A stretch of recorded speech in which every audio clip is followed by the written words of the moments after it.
learning from master will be very sweet experience, very joyful experience, because he first puts you in his lap and his love is the anesthesia.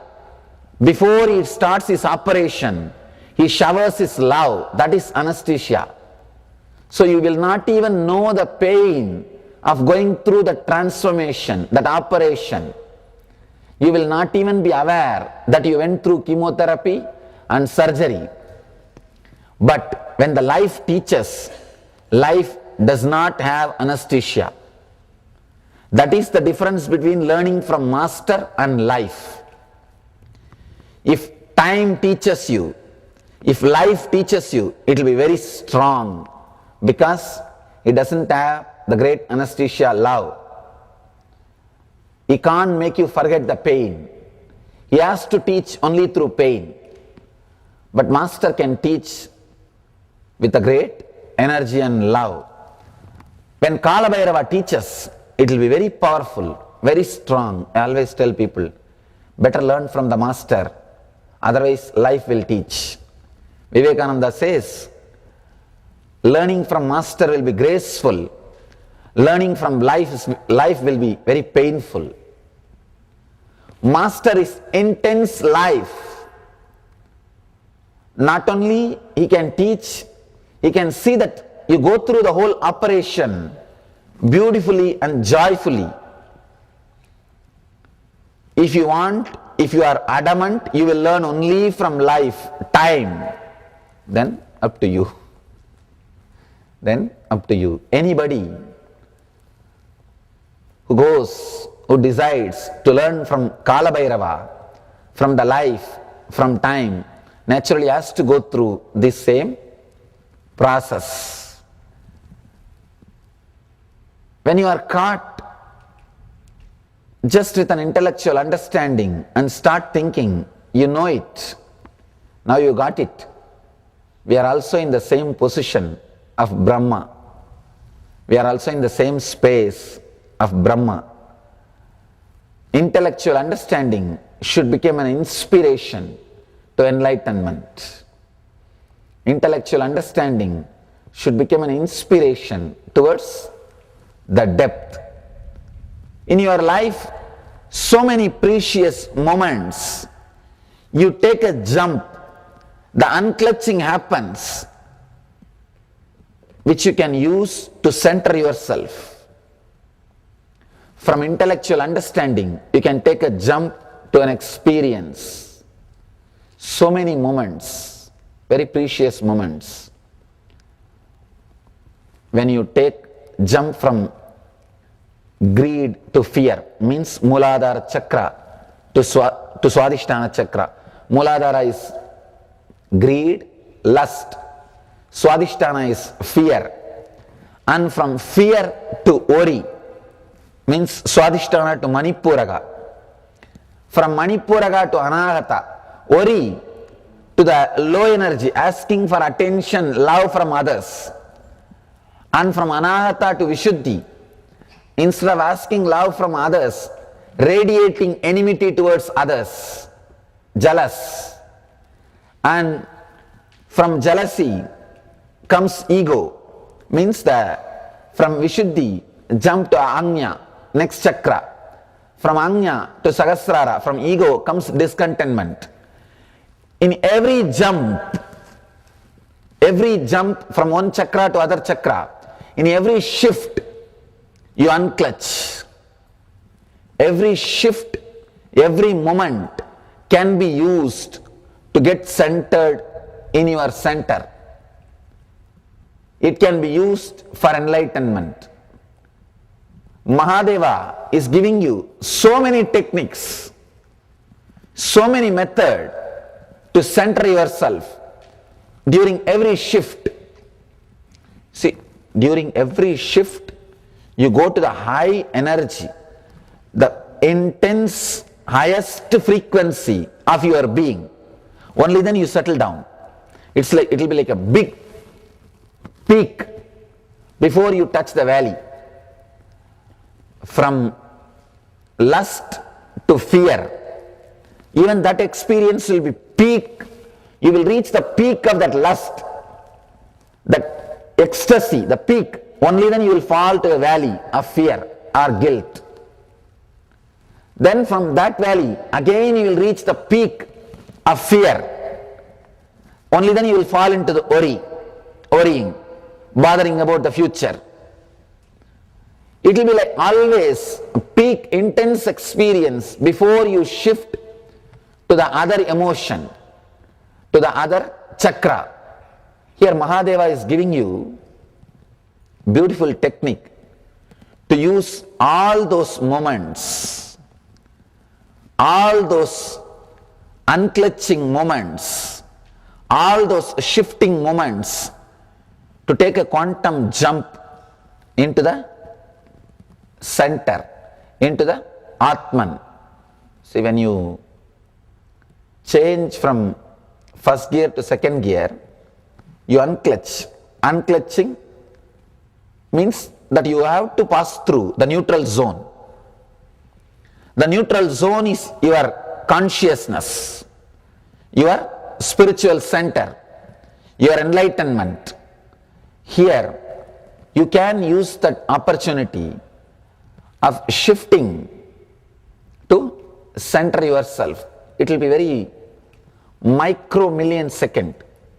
You can say microsecond or whatever word you want to use. It will be very short moment in which you can take the jump. Let's enter into the sutra. How Shiva is sharpening our awareness and helping us to take that jump. Actually, the enlightenment itself happens only in a fraction of a second. Training you to take that jump only takes years. Training you to catch that moment, be aware of that moment, only takes years. That very jump happens only in a fraction of a second. There is a beautiful Zen story. One Zen nun, she was fetching water from monastery well to her room in a bamboo stick. 2 pots have been put, 2 sides, and she was carrying water from the well. When she was walking, it was night. She saw the reflection of the moon in that pot. The front side pot, in that water, the reflection of the moon was there. She was just so feeling in tune or connected with that reflection, that beautiful nature. She was just completely connected to that beautiful scene and walking. She was just gazing at that moon's reflection in that water. She was walking. Suddenly, that bamboo broke, pot fell and broke. The story says she became enlightened. She says, I was so completely connected to that picture, to that beautiful reflection of the moon, there was nothing else in my mind. When the bamboo broke and the pot broke, fell and broke, when that reflection disappeared, something in me broke and I have disappeared. You see, we can also fetch water from well, carry in the bamboo, and if you want you can break also, but nothing else will happen except wasting a bamboo and 2 pots. It's not that everybody will have the same experience. How it happened for her? Because she was ready. Her consciousness was in such high, intense frequency. She was able to catch that shift. When that shift happened, she was able to be aware and catch that precious moment and center herself. She was able to catch that neutral space when that unclutching happened. All our tapas, our training is nothing but preparing ourselves to catch when that shifting, unclutching happens. Because that unclutching, that conscious shift happens in our life many times again and again. If you are not aware, you will miss it. For example, if that same scene happens in our life, you are carrying two parts with a bamboo. If it breaks, first thing, oh God, two parts gone. Either worry or fear or suffering. That will be the first thing you will experience. But if you are aware, if you are conscious enough, you can catch yourself before the suffering starts in your inner space. Before any suffering starts in your inner space, you are centered in your consciousness. You are centered in your Atman. Before every thought raises in you, you come back to your center. Do not think in your inner space thoughts are connected in a linear way. No. You can't jump from one thought to other thought. No. From one thought, you go back to your center, then next thought. So, no two thoughts in you is directly connected. The connection is only to your center. Each thought is directly connected to your center. Because there are too many thoughts, you think the thoughts are directly connected to each other. No. Thought is matter, dead. Dead things cannot connect with each other. I always tell people, two disciples connecting with each other only will create more nuisance. As long as you are directly connected to Master, you are safe. If you are connected to each other, you will vomit your unconscious poison upon each other, and both will go down. I have seen disciples, when they talk to each other, when they try to develop some relationship, gone.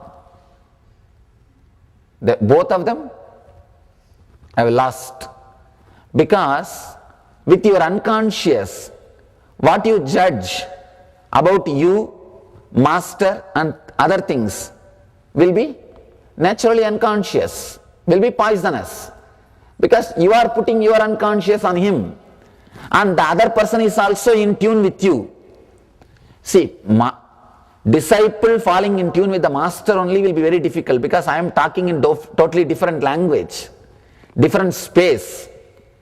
But you falling in tune with the disciple, other disciple is easy, because both of you are in the same space. Both of you are in same, talking in same language.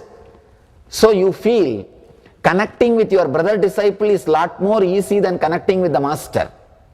You always choose easy path. You always choose easy path. I have seen people connecting with the brother disciples. When you connect with other disciples, you are gone. I always tell people, if your connection enriches your devotion or the respect to the Master, then it is connection with the Master, through the Master. Without that, if you directly connect, you are in trouble. You will create trouble for yourself and for the other person.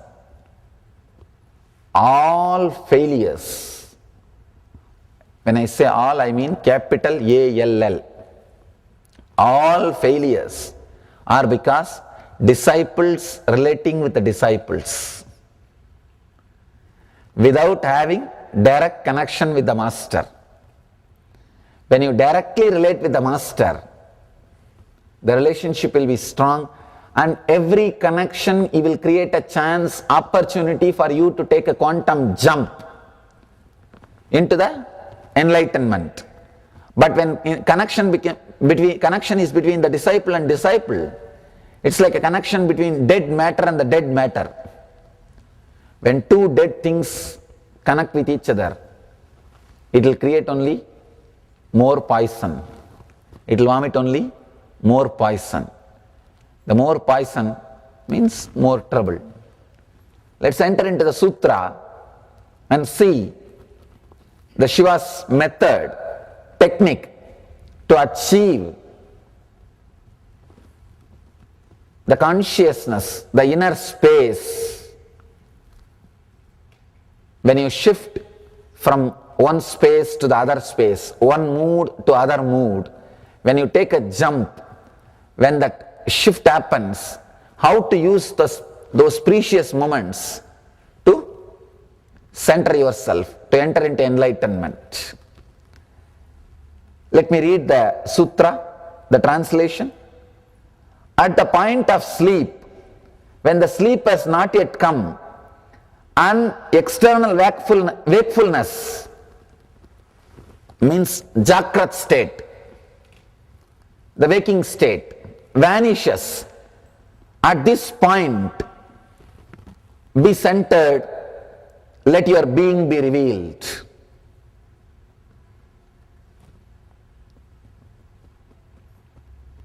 When I read every sutra in this great book, in these great teachings, I feel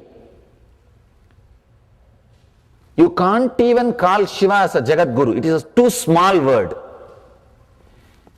Each technique he gives is complete enough to liberate the whole humanity.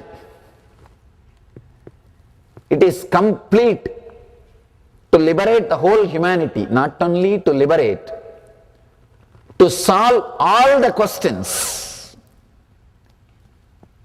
Just one sutra from Shiva's book can create one religion.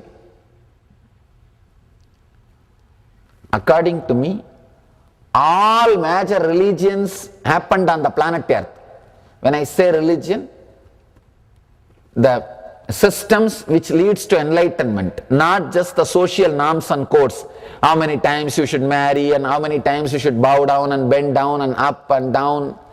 All these things are just social norms. There are some religions which has not done any research and development in the consciousness, which has not worked even 1 inch towards enlightenment. Those systems can't be called as religions. They can be called as social or political codes. Social or political codes. They have not done any research and development in the inner field. All they did is they created an ideology. Only in the outer world, what should be done and what should not be done. Do's and don'ts, over. But any religion which has done research and development in the inner science is one branch of this one sutra. This is like a complete unabridged dictionary of inner science, the world philosophies, the inner science.